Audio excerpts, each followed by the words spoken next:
Welcome to day 67. We are in Numbers chapters 27 through 29. And it's a great day today. So we're getting closer to the end of Numbers. I know it's kind of hard to get through Numbers. I want to just point out something.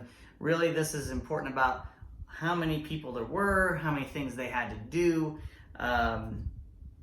What's that have to do with us? Not so much as to make sure we understand that there's a need for God to be in our lives, because we just can't do it without Him. There's just no way we can do it without Him. And that's what we're seeing in the history of what we read in the Bible. So I want to point out a couple of the cool things that are in here, and that's what kind of keeps us going through Numbers. Day 67, we're talking Numbers 27 about Moses being told about he's going to die. And what God says to him is, it's like, hey, climb up this mountain. I want you to look at all the land that I was going to give to you, but you're not going to get to go into it. I'm going to give it to everybody else. But that's because Moses and Aaron also had disobeyed the Lord. So he said, nope, you're not getting in there. And the other part is what we said yesterday. There were 600,000 warriors that could go in. They disobeyed the Lord. So he said, you're going to wander in the wilderness for 40 years. And then I'm going to let all you guys are going to die out. And they did. And guess how many are going to go in? 600,000 again are going to go in that had been regenerated and brought back into the fold. So Moses is told, climb the mountain, look at it, you're going to die. 27:12 it says, one day the Lord said to Moses, climb one of the mountains east of the river and look out over the land I have given the people of Israel.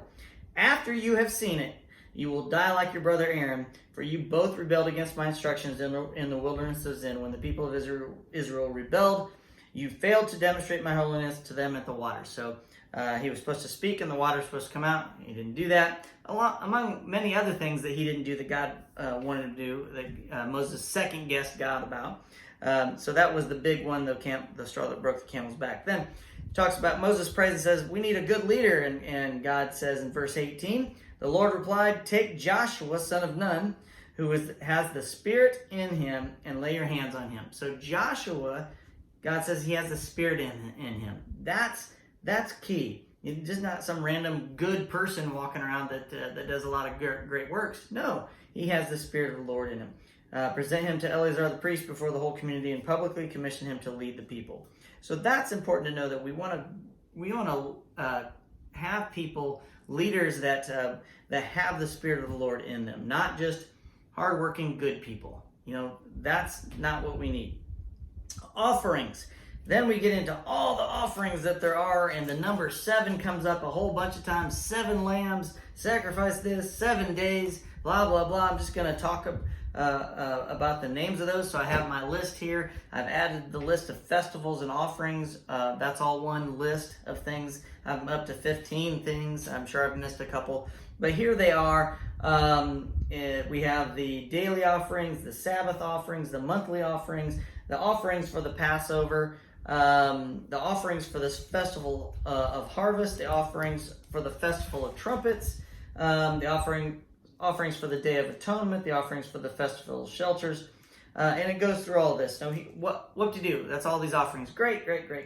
Those are all the festivals and the offerings that go with them, and the 7 days that goes with it. But here's what is in each one of these, or almost all of them, is that you have either 7 lambs or lambs with no defects. So that is representing making a sacrifice for their sins. That's what Jesus is. He is the lamb. And then if you notice in the next sentence or two after that, it talks about taking a goat. Let me just read one. You must also offer 1 male goat for a sin offering to the Lord. Again, Jesus is going to separate the good and the bad.